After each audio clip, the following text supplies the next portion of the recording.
Graça e paz. Vamos abrir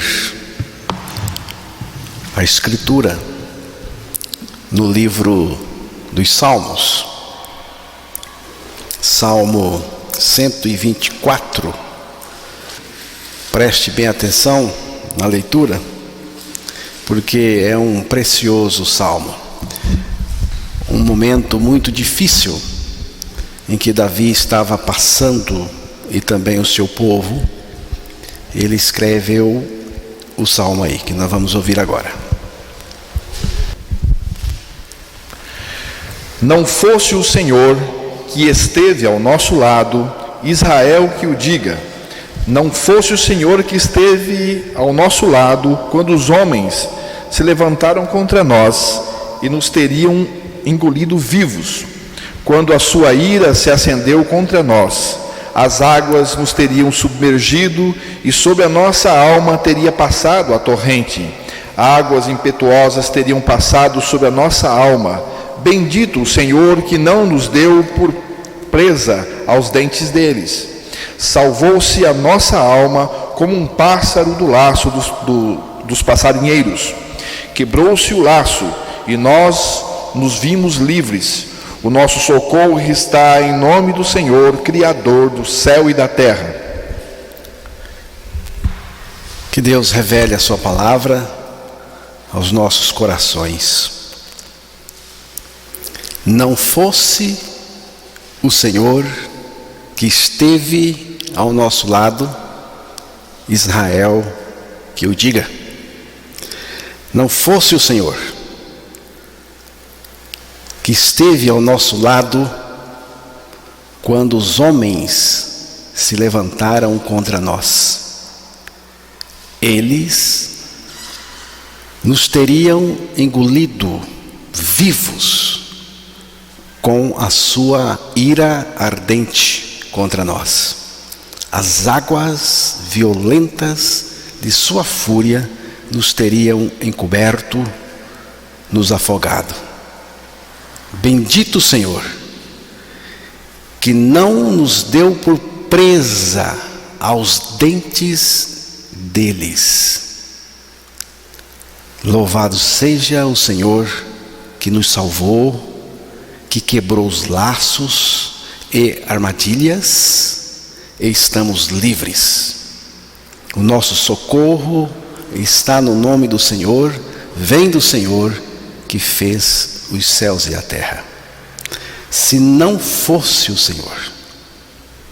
Davi escreveu esse salmo em um dos piores momentos da sua vida. Por isso, ele começa dizendo: não fosse o Senhor que esteve ao nosso lado.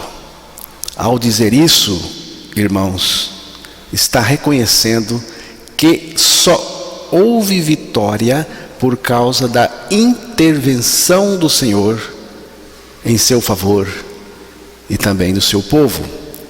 Se não fosse o Senhor, onde e como nós estaríamos agora? O Senhor livrou, livra e livrará. Porque o Senhor é o mesmo ontem, hoje e para sempre. Mas hoje nós podemos testemunhar: se não fosse o Senhor em nós, não ao nosso lado, em nós, não teríamos nenhuma chance, nenhuma esperança. E depois que o Senhor veio, morreu por nós na cruz, nos fez morrer com Ele para o pecado, ressuscitou, nós fomos também ressuscitados com Ele. Agora Ele não está mais ao nosso lado, Ele está em nós. Cristo em vós, é o que diz a palavra. Colossenses capítulo 1, verso 27.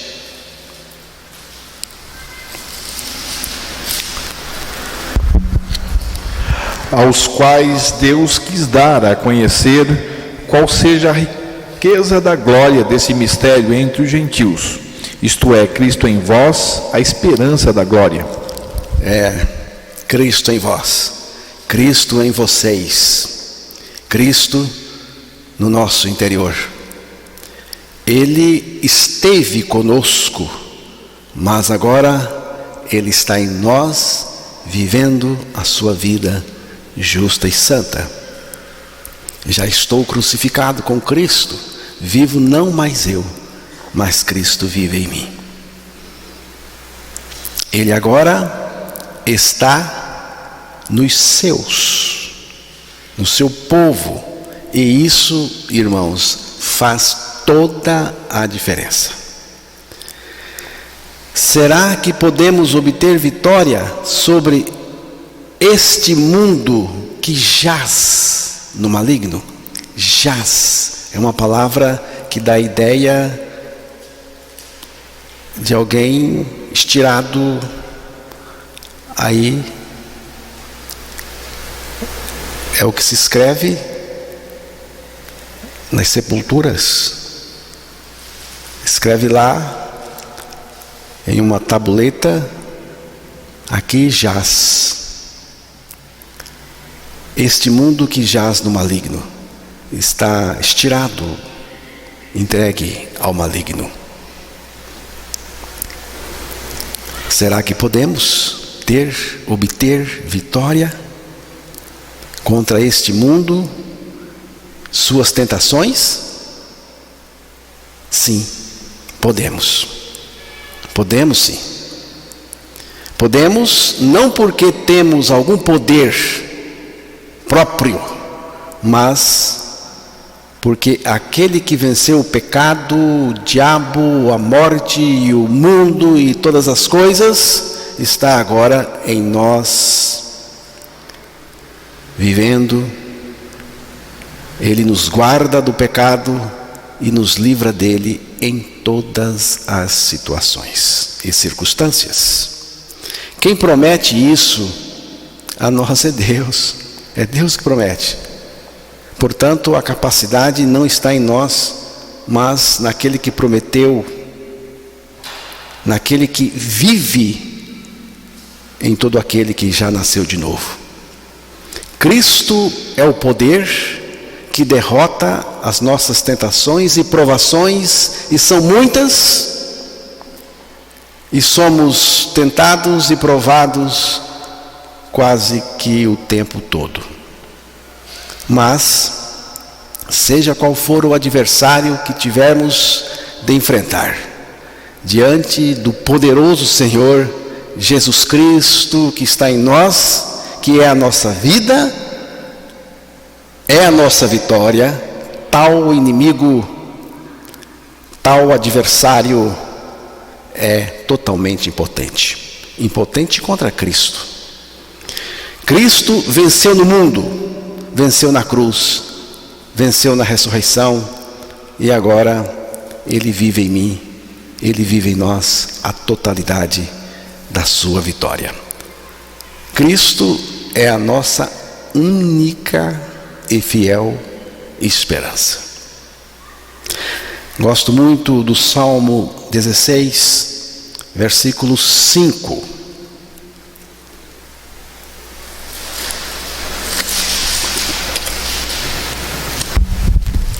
O Senhor é a porção da minha herança e o meu cálice. Tu és o arrimo da minha sorte. Anotei uma versão aqui que diz assim: Senhor, Tu és a minha parte na herança e o meu cálice. És Tu que garantes o meu futuro. É Ele. Tu és o arrimo da minha sorte. Tu sustentas a minha sorte. Tu que garantes o meu futuro. Estou em Cristo. Cristo está em mim. Depois estarei junto dele no estado eterno. Cristo morreu por mim, vive em mim e voltará para mim. É assim que creio e é assim que vivo neste mundo, esperando Jesus. João 14, versos de 1 a 3.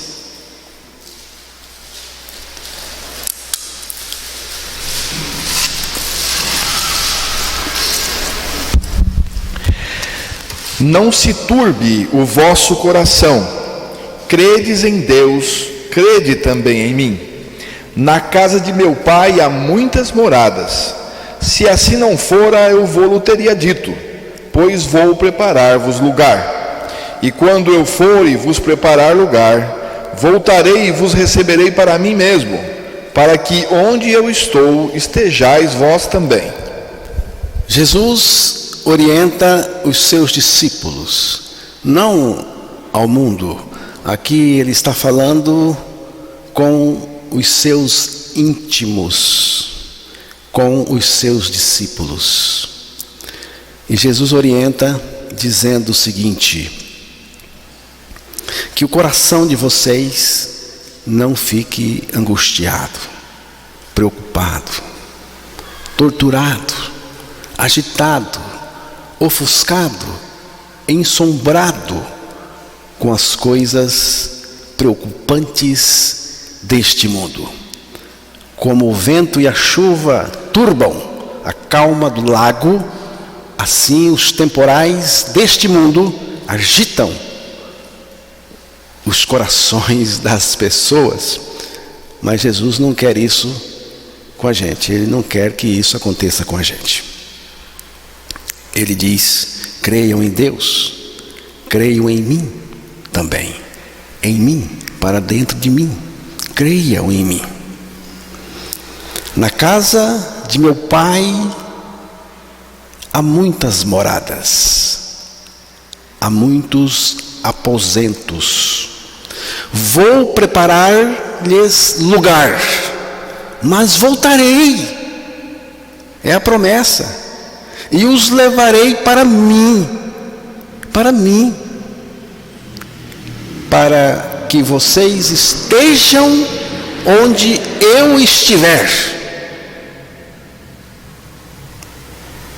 Vou preparar-lhes lugar. Uma pergunta: onde foi preparar lugar para nós? Onde foi? Foi onde? Para onde ele foi?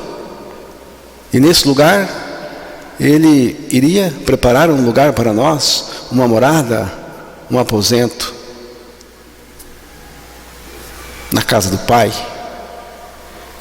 Onde foi? Foi na cruz, irmãos. Não tem outro lugar de preparar nada fora da cruz. Foi na cruz que ele foi preparar lugar para levar você ao aposento do Pai, a morada do Pai. Depois que ele morreu na cruz, foi ressuscitado, assunto aos céus, mas de lá ele voltará para nos buscar. Eu vou receber vocês. Ele disse isso antes da sua morte e da sua ressurreição. Essa segunda vinda, volta, o retorno é para buscar o seu povo, é um retorno para o seu povo, para os seus. Alguns estudiosos que estudam muito essas coisas, acreditam, creem que se trata aqui do arrebatamento da igreja, dos salvos deste mundo. O arrebatamento, a manifestação do Senhor nas nuvens, e nós seremos levados para o encontro com Ele. Grandioso demais. O que é grandioso? É grandioso porque é para o encontro de Jesus, é para encontrar com Jesus, o encontro com Ele. Maravilhoso. E depois desse encontro vai acontecer algumas coisas, e depois disso Ele volta novamente com aqueles que Ele arrebatou, que Ele levou.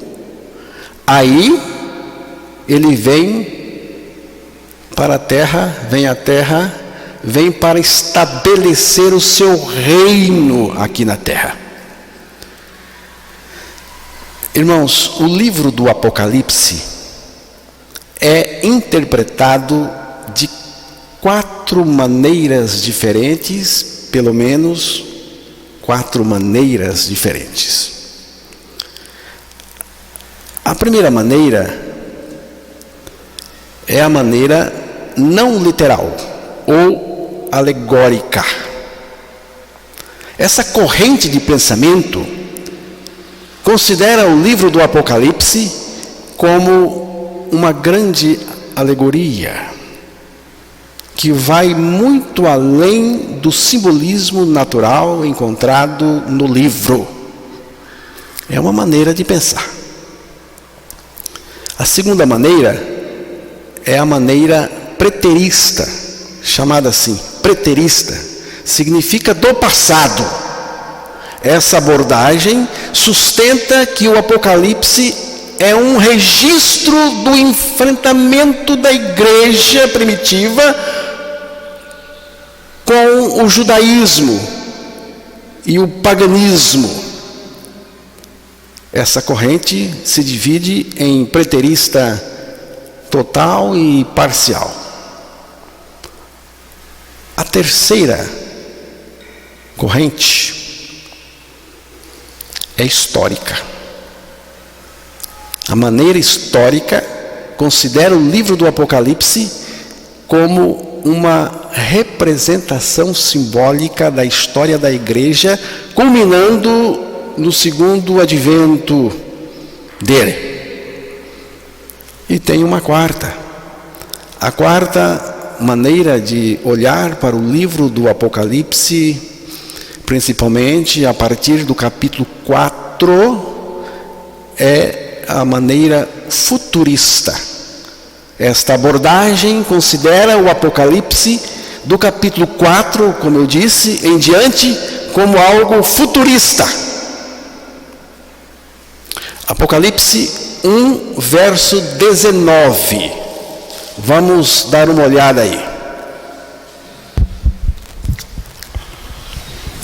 Escreve, pois, as coisas que viste, e as que são, e as que hão de acontecer depois destas. As coisas que viste, passado. As coisas que são, presente. As coisas que hão de acontecer depois destas, futuro.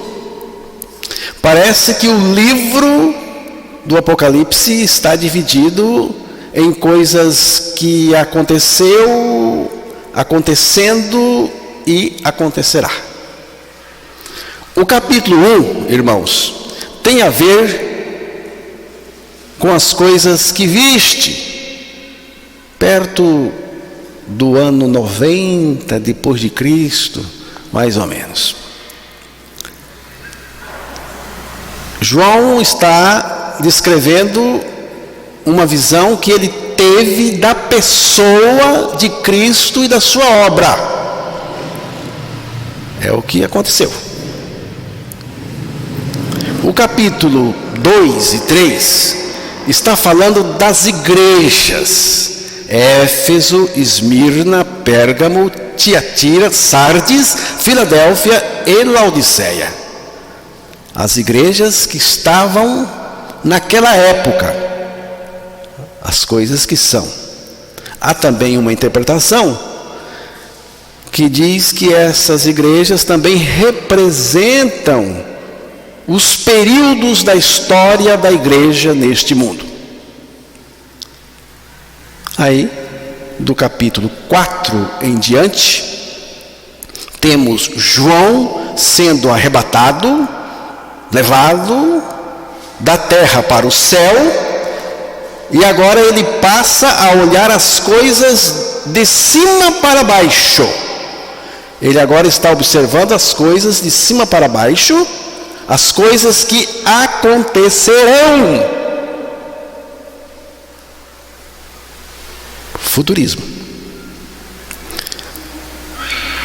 Você deve estar pensando, você é o quê nisso tudo? O meu foco, irmãos, o meu foco é futurista. É futurista. Esta abordagem é a minha preferência. No entanto, não discuto, não brigo com ninguém a respeito do seu ponto de vista.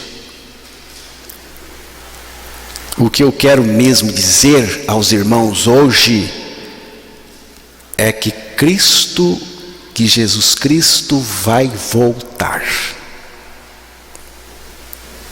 Não sabemos quando será, só sei que ele volta. Mateus capítulo 24, verso 42 ao 44.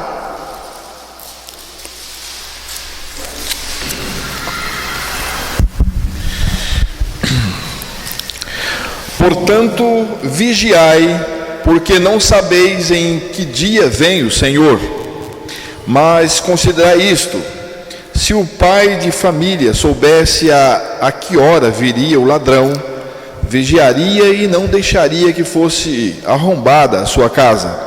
Por isso ficai também vós apercebidos, porque a hora em que não cuidais, o Filho do Homem virá. Para quem ele está dizendo vigiai? Ele está dizendo aos seus discípulos. Irmãos, nós já temos uma série de sinais, mas não sabemos em que dia e hora vai ser. Mas virá. Por isso, eu preciso estar acordado, pronto, em alerta, que é a palavra vigiai. Todos os dias eu espero o Senhor. Eu faço todas as minhas atividades normais, tenho os meus projetos, todo mundo tem, mas esperando o Senhor. Se não veio hoje, espero para amanhã. Se não vier, espero para depois. E assim vou vivendo. Há muitas profecias sobre a segunda vinda de Cristo. Mas tem muita gente que não crê. Que não crê, não considera, nem mesmo que ele vai voltar. Por que não crê? Estava conversando hoje de manhã com o irmão Evaldo justamente sobre isso. Por que não crê? Porque o ser humano, o homem, desde o jardim do Éden, tem uma dificuldade tremenda com a palavra de Deus. Dificuldade mesmo. Mesmo os crentes têm dificuldade em crer no que Deus diz em sua palavra. Há mais de 300 referências sobre esse tema no Novo Testamento, além das do Antigo Testamento. Mesmo assim, uma grande quantidade de gente não espera pelo Senhor, sequer acredita que Ele virá outra vez. Há uma resistência muito grande, irmão José Rabelo, com esse assunto da volta do Senhor e também do novo nascimento. É grande a resistência, é grande. Mas ele prometeu: voltarei. Que promessa maravilhosa! Voltarei. Eu pergunto: você crê que ele voltará? Ou você acha que ele estava brincando quando disse isso? Que ele não sabia o que estava dizendo, nem prometendo quando disse isso? Você crê? Hebreus, capítulo 9, verso 26, depois o versículo 28.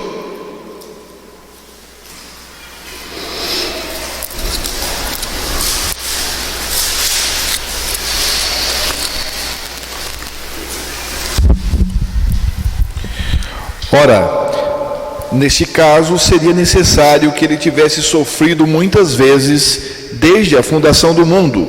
Agora, porém, ao se cumprirem os tempos, se manifestou uma vez por todas, para aniquilar pelo sacrifício de si mesmo o pecado. Assim também Cristo, tendo se oferecido uma vez para sempre para tirar os pecados de muitos, aparecerá segunda vez sem pecado aos que o aguardam para a salvação. No primeiro versículo, Jesus eliminou o pecado permanentemente.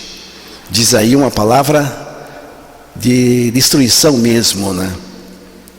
Aniquilou o pecado pelo seu sacrifício na cruz. Na sua primeira vinda, ele veio e tratou do pecado. Precisamos diferenciar bem entre apagar pecado e aniquilar pecado. O primeiro caso aí, apagar pecado, tem relação com pecados individuais cometidos. Jesus tratou disso também na cruz do Calvário. No entanto, aniquilar o pecado refere-se a resolver a questão do pecado em si. É resolver mesmo a questão do pecado em si. O pecado foi aniquilado para remover tudo aquilo que fosse contrário à santidade de Deus. Tudo que fosse oposto a isso tinha de ser permanentemente eliminado. Mas isto da sua primeira vinda, quando ele veio da primeira vez. O versículo 28 diz para nós que quando ele aparecer pela segunda vez, não lidará mais com a questão do pecado, porque isso ele já lidou da primeira vez na cruz do Calvário, em seu sacrifício. Ele virá a segunda vez para trazer salvação. Eu estou apenas dizendo o que o texto falou. Eu estou apenas dizendo o que o texto falou. Ele virá para trazer salvação, ou seja, levar aqueles que ele salvou da primeira vinda para a concretização da promessa da herança eterna. Por que não todos? Porque nem todos creem. Tiago 5:7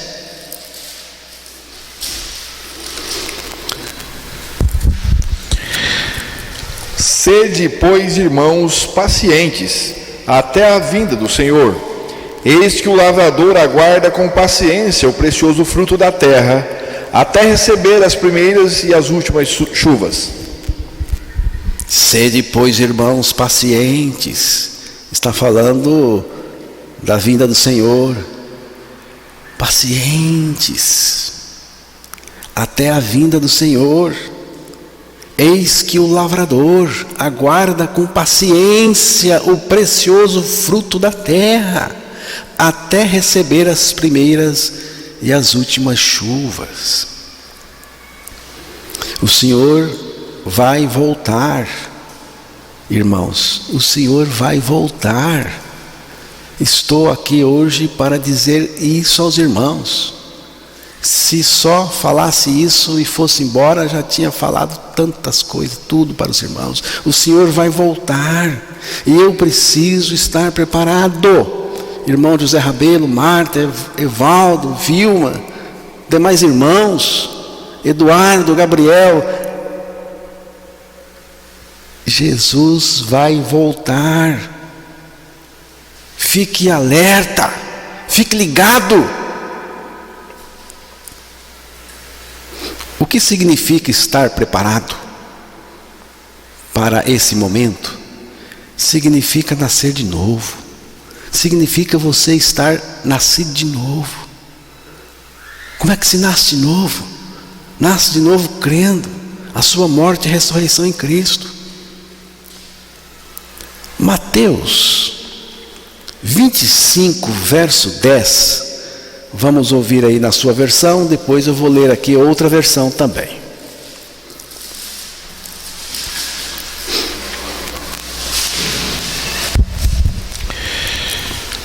E saindo elas para comprar, chegou o noivo, e as que estavam apercebidas entraram com ele para as bodas, e fechou-se a porta.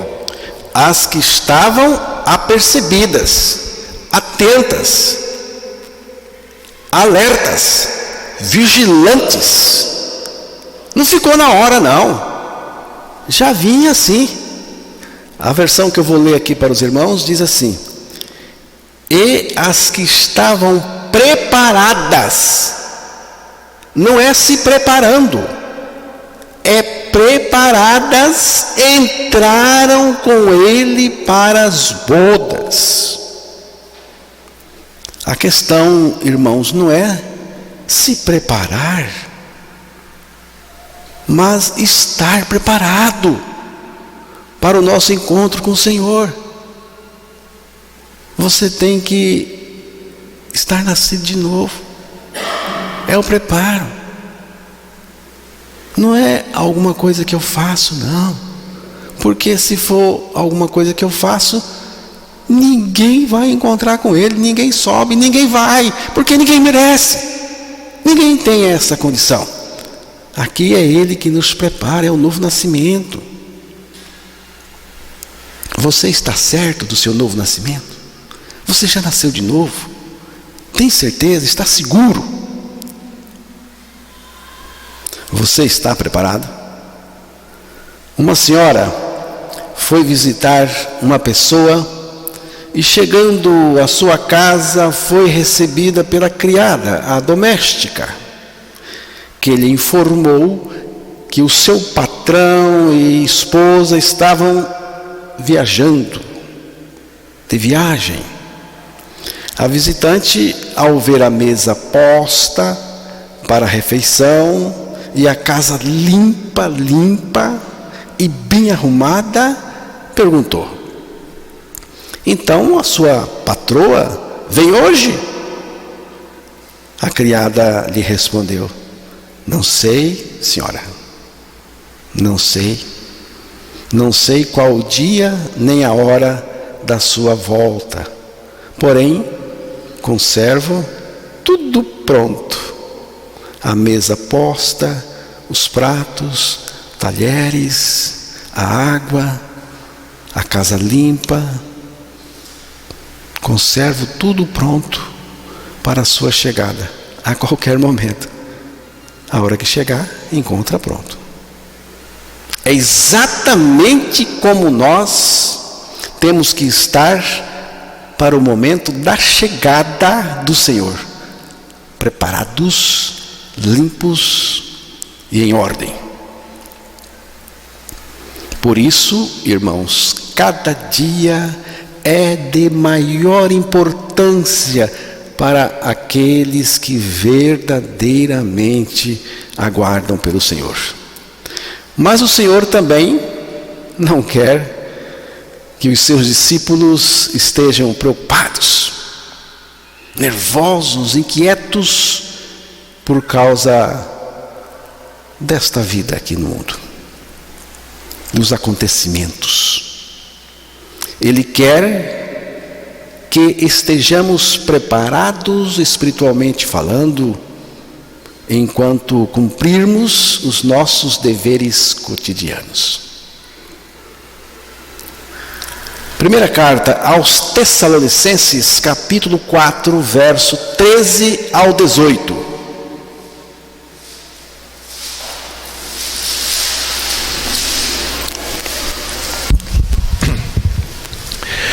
Não queremos, porém, irmãos, que sejais ignorantes com respeito aos que dormem, para não vos entristecerdes como os demais, que não têm esperança. Pois se cremos que Jesus morreu e ressuscitou, assim também Deus, mediante Jesus, trará em sua companhia os que dormem.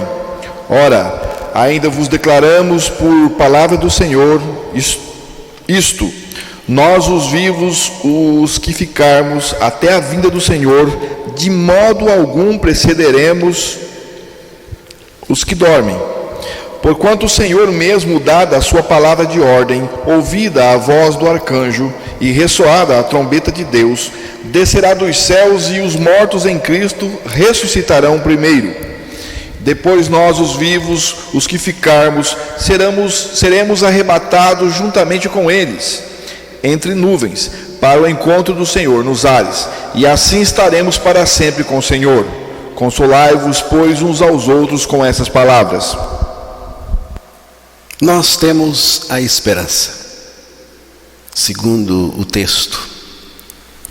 Chame do que quiser: arrebatados, levados, puxados, raptados, mas que vamos ao encontro do Senhor.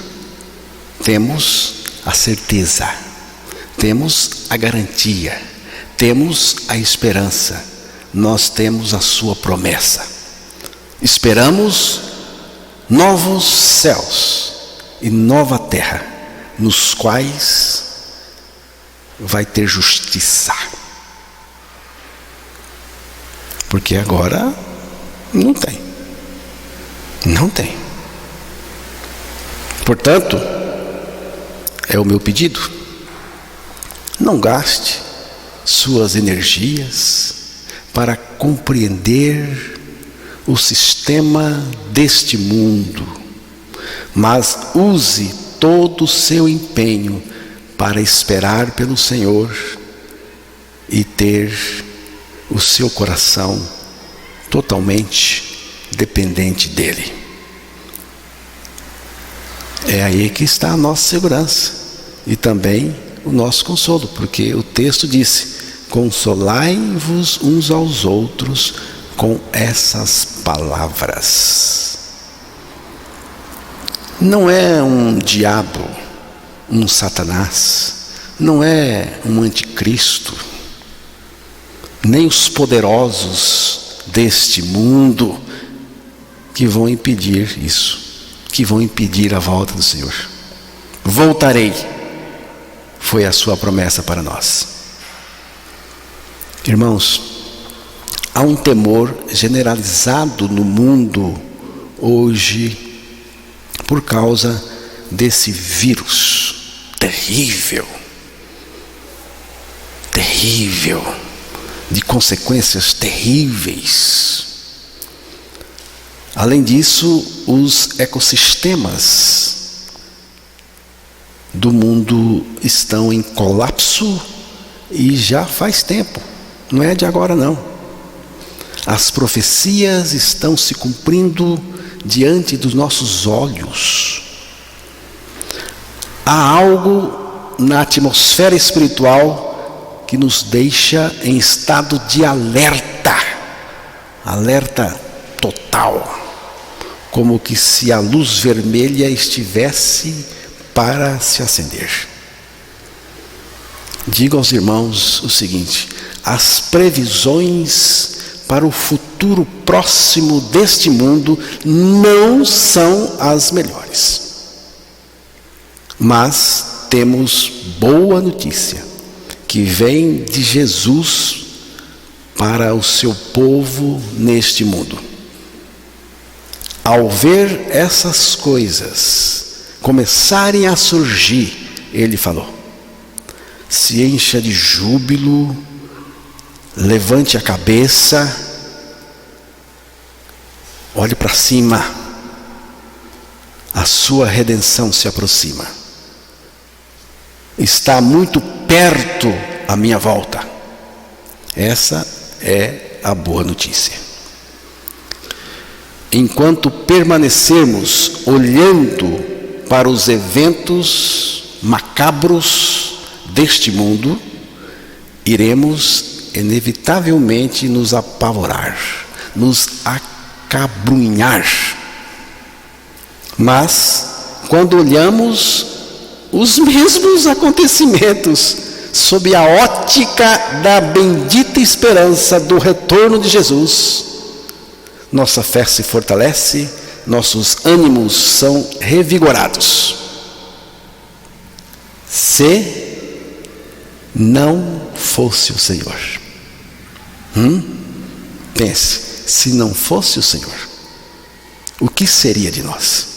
Mas, irmãos, nós podemos contar com Ele. Amém?